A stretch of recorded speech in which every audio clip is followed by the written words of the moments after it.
Nobody ever had the condition of having produced the greatest economy in the history of our country, right? Nobody.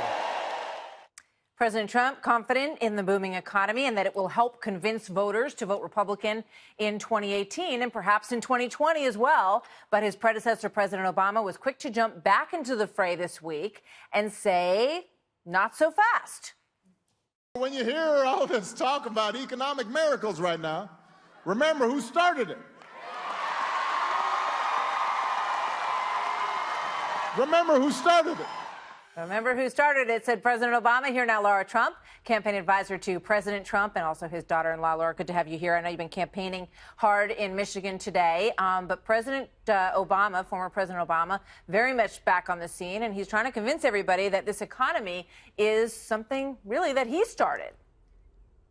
It must be pretty hard to be President Obama, to have been in there, Martha, for 8 years, had an opportunity to do so much and to tell the people of this country that the best they could expect is 2% growth, that was the new normal. And then to see Donald Trump come in less than 2 years and have over 4% growth in our economy, and to see the way that the stock market has hit record highs, that unemployment is at record lows, that must be a lot to swallow for him.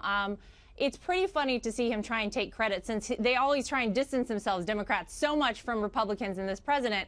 But I think we all know the economy turned around and this country started finally heading in the right direction under President Donald Trump. Well, I know you've been out doing a lot of campaigning, and I know from 2016 that you always felt that you had a feel for what was going on out there. Now, when you look at the midterm numbers, right now, the latest sort of feel for it is that Democrats are +4 in these races when you travel around. President Obama did not have as big a crowd as President Trump in the rally last evening. It was pointed out in several places on the internet this morning that there were some empty seats there. And I know that President Trump doesn't like to brag about the crowd ever, so we'll mention it. But, you know, what do you see out there? What's your feel for this midterm race? And do you think, and does the president think, that Republicans can actually hold the House potentially?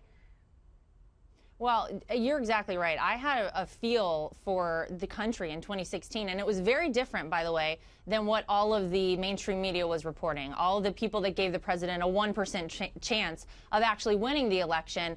I knew there was something happening in this country. Everybody during the campaign who was out in the country talking to people understood that. It's the same thing now, Martha. You're exactly right. We had 100,000 people RSVP for the president's rally last night in Houston. That's unprecedented. We've been doing these rallies for almost 3 years now, and we have not seen that many people ever RSVP for a rally. It's really incredible. I think the people of this country are very motivated on the Republican end now. And I know the Democrats like to talk about it. The media likes to hype them up a lot. But the reality is people understand that if they don't get out and vote for Republicans in this midterm election, all the forward progress that we've seen under President Donald Trump will stop. The Democrats, if they take control of the House and Senate, will try and impeach this president. I think people are taking it very seriously. Everywhere I've gone, people are really excited to vote and vote Republican. A lot of people out there knocking doors, making phone calls, and volunteering. We'll see. Some of the early voting numbers show some momentum that way, but those can be tricky as well. I want to, one of the people that President Trump may end up running against, there's quite a few of them who are possibly in that group, 20 by some estimates, but Kamala Harris is in Iowa right now, and she's getting a lot of positive response. She was meeting with some voters. Let's show the video of her talking to voters on the sidewalk for a moment. So there you go. This is how it starts. Yeah, never too early, right? This is how it starts. That's great. I'll see you later. All right?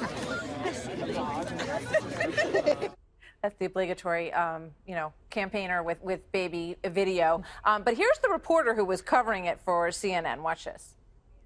She's really gotten kind of a rock star reception. Last night in Des Moines, you could really feel that electricity among about 500 people who showed up to see her. At the end of that event, they were just like moving toward her in a human crush. So a lot of love for her here in Iowa. What do you think about that coverage, Laura? Oh, well, it's CNN, Martha. What else are they going to say? Of course they're going to think that she's the most wonderful thing to ever happen. What we have, Martha, is a results president. This is a president who is delivering for the people of this country. And I think even people that did not vote for President Donald Trump in 2016 are going to vote for him in 2020 because their lives are changing for the better. They have more money in their pockets. They have their 401ks going up. They see that they can finally send their kids to college or do something better for their family, take a family vacation for the first time in years.